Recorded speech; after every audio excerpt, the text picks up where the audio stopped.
ಕರ್ನಾಟಕ ವಿಶ್ವವಿದ್ಯಾಲಯ ಧಾರವಾಡ 75ನೇ ಘಟಿಕೋತ್ಸವದ ಅರ್ಜಿಯನ್ನು ಕರೆಯಲಾಗಿತ್ತು. UG, PG, diploma, certificate ಕೋರ್ಸ್ನಲ್ಲಿ ತೇರ್ಗಡೆಯಾದ ವಿದ್ಯಾರ್ಥಿಗಳಿಗೆ ಕಾನ್ವೊಕೇಷನ್ ಅರ್ಜಿ ಸಲ್ಲಿಸಲು ಅವಕಾಶ ನೀಡಲಾಗಿತ್ತು.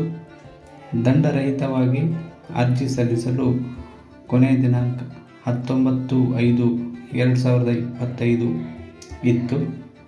ಅದರ ಜೊತೆಗೆ ದಂಡ ಸಹಿತವಾಗಿ 29/5/2025 ಅರ್ಜಿ ಸಲ್ಲಿಸಲು ಕೊನೆಯ ದಿನಾಂಕವಾಗಿತ್ತು. ಈಗ ದಂಡರಹಿತವಾಗಿ ಅರ್ಜಿ ಸಲ್ಲಿಸಲು ದಿನಾಂಕ 29/5/2025 ಅರ್ಜಿಯನ್ನು ಸಲ್ಲಿಸಬಹುದು ಹಾಗೂ ದಂಡದೊಂದಿಗೆ ಅರ್ಜಿ ಸಲ್ಲಿಸಲು ಕೊನೆಯ ದಿನಾಂಕ 6/6/2025. ದಂಡದ ಮೊತ್ತ ರು. 200.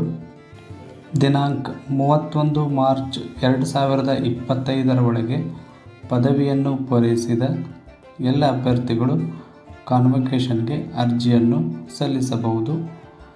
ಅರ್ಜಿ ಸಲ್ಲಿಸಲು ಬೇಕಾಗುವ ದಾಖಲೆಗಳು: ಅಂತಿಮ ವರ್ಷದ ಅಥವಾ ಸೆಮೆಸ್ಟರ್ನ ಅಂಕಪಟ್ಟಿ, ಫೋಟೋ ಹಾಗೂ ಈ ಕಾನ್ವೊಕೇಷನ್ಗಾಗಿ ಸಲ್ಲಿಸುವ ಫೀಸ್ನ ರಸೀದಿ.